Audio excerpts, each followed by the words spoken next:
Imagine living in a place officially called Azad, meaning free. But before you can join a protest, your internet goes dark. Your leaders are arrested. Your movement is declared illegal. Welcome to Sacred Echoes of India. In this segment, we are going to talk about the growing unrest in Pakistan-occupied Kashmir, where demands for basic necessities and democratic rights have turned into one of the region's biggest political crises. Today, Kashmir tells two completely different stories. They are separated by the same mountains, the same history, and the same line of control. Yet one side is talking about railway bridges, investment, and tourism, while the other is fighting for wheat, electricity, and the right to protest. How did the same region end up on such different paths? While India's Jammu and Kashmir has seen major investments, rail connectivity, tourism growth, and elections after the abrogation of Article 370, the people of POK are on the streets demanding the very basics: electricity, food relief, political voice, and freedom to protest.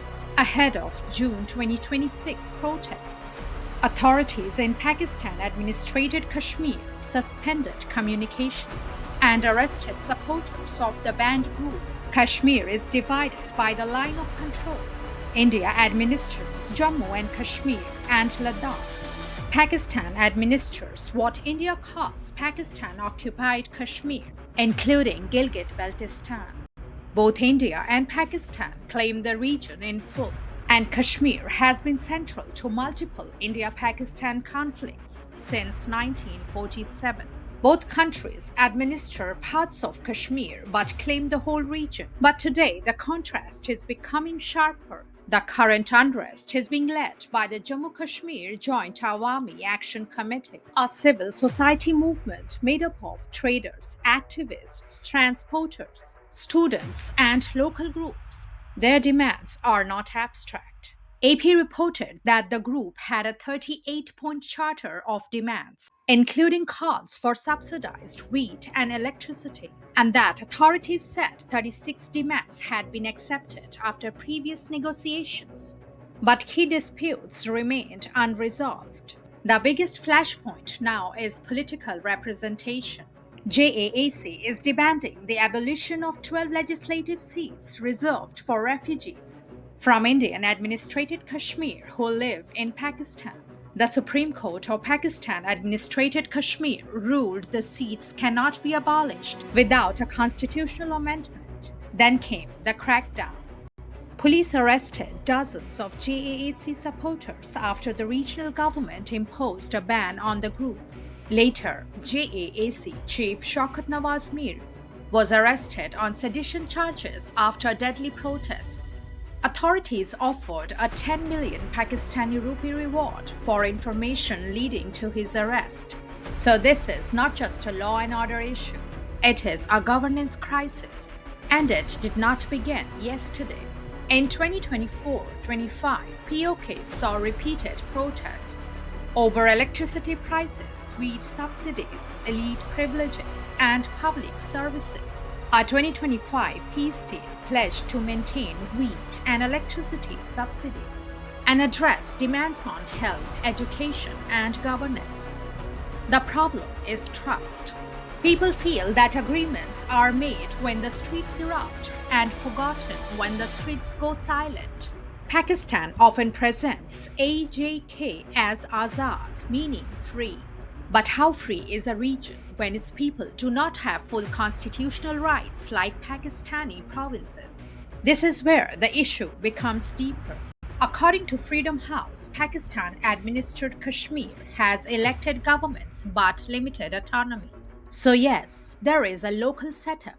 There is a president, prime minister, assembly, and courts. But the criticism is that these institutions do not have the power, independence, or representation that people expect in a genuine democracy. Now compare this with the Indian side of Jammu and Kashmir. After Article 370 was abrogated in 2019, the Jammu Kashmir Reorganization Act created the Union Territory of Jammu and Kashmir with a legislature. and the Union Territory of Ladakh without a legislature. The decision remains politically debated. But on the ground, India has pushed a visible development agenda. First, connectivity. In June 2025, Prime Minister Modi inaugurated 46,000 crore worth of projects in Jammu and Kashmir, including the Chenab Rail Bridge, the world's highest railway arch bridge, and the Anji Bridge, India's first cable-stayed rail bridge. According to the PIB, Vande Bharat trains will cut Katra-Srinagar travel time to about 3 hours. Second, tourism. According to the Ministry of Tourism, domestic tourist visits to Jammu and Kashmir increased from 25 lakh in 2020 to over 2.35 crore in 2024.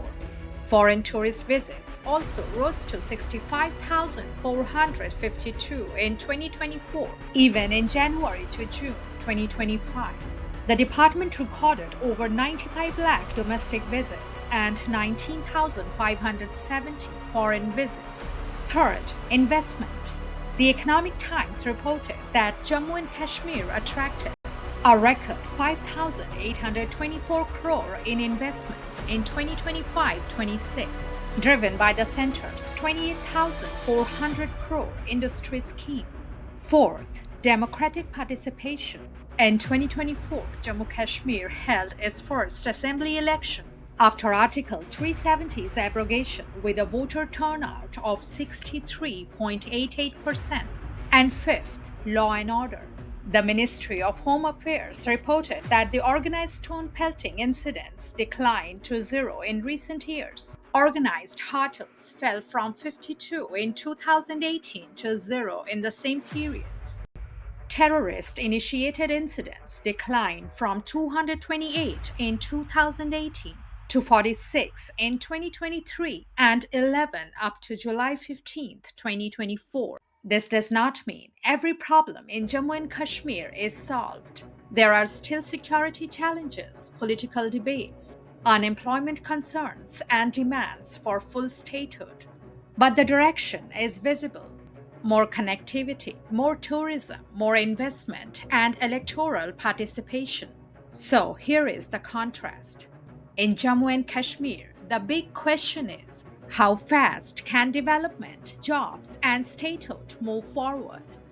In POK, the question is much more fundamental. Will the people even be heard when they ask for basic rights? That is why the POK protests matter. They expose a contradiction. Pakistan speaks internationally about the rights of Kashmiris. But when Kashmiris under its own control demand rights, representation, and economic justice, the response is often bans, arrests, and shutdowns. The people of POK are not asking for luxury. They are asking for dignity. They want affordable electricity, accessible food, accountable leaders, and a system where their voices matter. That is the real story. Kashmir is not just about territory, it's about people. If Pakistan truly stands for Kashmiri rights, why are people in POK silenced when they ask for those very rights? Thanks for joining us today. If you liked this content, don't forget to like, subscribe, and hit the bell icon for more insightful videos. Until next time, stay curious and keep exploring.